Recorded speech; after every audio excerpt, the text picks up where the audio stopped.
Maze. I have no idea what it means, but it sounds good. Done it. We speak about those issues that involve life and sexuality, and one of the reasons being because the other guys won't do it, will they? Lisa Globe from Campaign Life joins us, and she's working terribly hard because you have lots of interns about to leave, don't you? Yes, it's going to be a very sad day at the end of the summer. We have 11 interns. So. Oh, a lot of hugging and crying. Absolutely. Something young people do. Sickening. Perhaps some drinking. That's nice to hear. I aborted my babies to stop morning sickness. What the... Well, it was this woman who wrote this article, basically herself. She had 3 abortions by the time she was 22. And it was because she had a very severe form of morning sickness called HG. And so it would be very violent vomiting. She would have to be put in the hospital. And so every time she would just beg her boyfriend for an abortion. And then she would get the abortions. And then she got married and in 2005. And then she became pregnant again.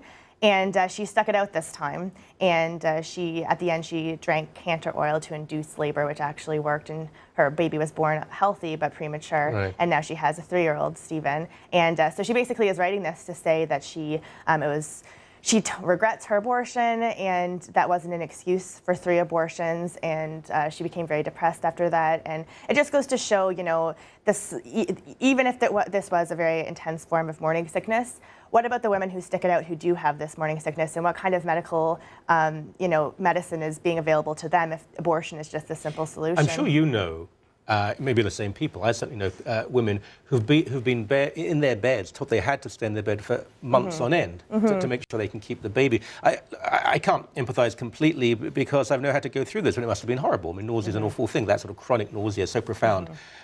But she kept getting pregnant. She kept getting pregnant with her boyfriend. Surely, first time, that was bad enough. Oh, I'll try again. I mean, it's such a flippant attitude towards human life. Absolutely. And, the relationship with her boyfriend crumbled after that. Yeah. And it was because of the support with her new husband, who said, I will help you see this through, that she was able to get that support that she needed. Okay. Pole vault world champion, whose name I'm not even going to try and pronounce, condemns homosexuality. Now, this is a very complex issue here because Yelena Isinbayeva, who's up there now, she said she was misquoted, which is the position used by many people who wish they hadn't said certain things. But it seems to be that she said, as a proud Russian, look, the legislation concerning homosexuality, which I think has been misinterpreted, by the way, in the West, I think you should respect the laws of a state when you're there. I might not agree with it myself, but I think you should respect the laws of a state when you're actually visiting that state. Now, I think just today we've had a couple of athletes, 2 women kissing each other. What was their event? I think it was a relay. It was a Russian women's relay, and they won, and they all kissed each other, and this was on Sunday. And then there's 2 Swedish athletes who came out with their painted fingernails, which is why she made the comment. Has the Winter Olympics started? Not yet. Oh, I wasn't sure if it had or not. No. So, this is a lot of crazy people have been writing about this without thinking about the situation. Russia and Africa are very different. Africa, it tends to be very tribal. It can be quite brutal. People are just beaten on the street for appearing to be gay. It's absolutely unacceptable at every level. Russia is far more nuanced. There are plenty of gay people in Russia. There are people who are quite open about their homosexuality. What the Russian government has said is no to certain sex education curricula and no to public demonstrations such as a pride parade. Well, that's not what is happening in Africa. This woman, I mean, she's been so condemned. I wish the media could condemn the murder of Christians in Egypt, the way they attack anyone who speaks out about what Russia is doing in terms of sexuality. Yeah, and they're saying that she should be stripped of her medal and, pulling the Olympics from Russia, and want more clarification on what this means for other athletes coming into the country. Well, the latter's valid, I think. Absolutely. But I think because of that, to not have the Olympics in Russia is extreme. And I mean, even Obama came out saying that's unnecessary. They've said she should lose her medal.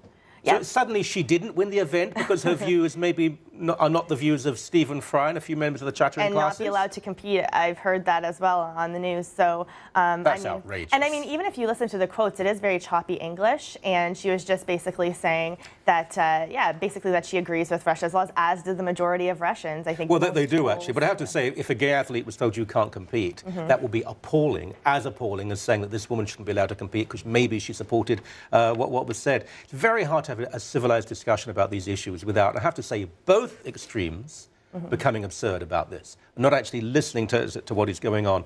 Last issue, governments increasingly object to United Nations abortion agenda. I didn't know the UN had an abortion agenda. Tell me. Well, I mean, there was a recent conference in the Netherlands, and they were talking about coming through with the Cairo objectives and how they can be developed since 1994. And I think more governments are realizing that human rights issues are just basically being boiled down to sexual and reproductive rights, and that there's way more human rights issues than just those. So even one of the governing chairman of the Kazakhstan board said, you know, we are all for reproductive rights. Not just when they were born, but when they are conceived as well. And a lot of people are just coming out against, you know, this obvious biasness towards sexual and reproductive rights. You know, it has to be said that often people who have our points of view are accused of being obsessive. We're not the obsessive ones. It's those people who they'll turn a blind eye to torture and persecution of all sorts of groups around the world, as long as they get their own way about abortion. Well, I've seen it with my own eyes. I was at the United Nations, and it's funny you bring up torture because I specifically remember one group saying that they wanted torture to be defined as countries that don't allow abortion. So they are completely obsessed with sexual and reproductive rights. I can't say a pleasure, because it's not really a pleasure, but it's a privilege. Thank you so much. Thank you, Michael.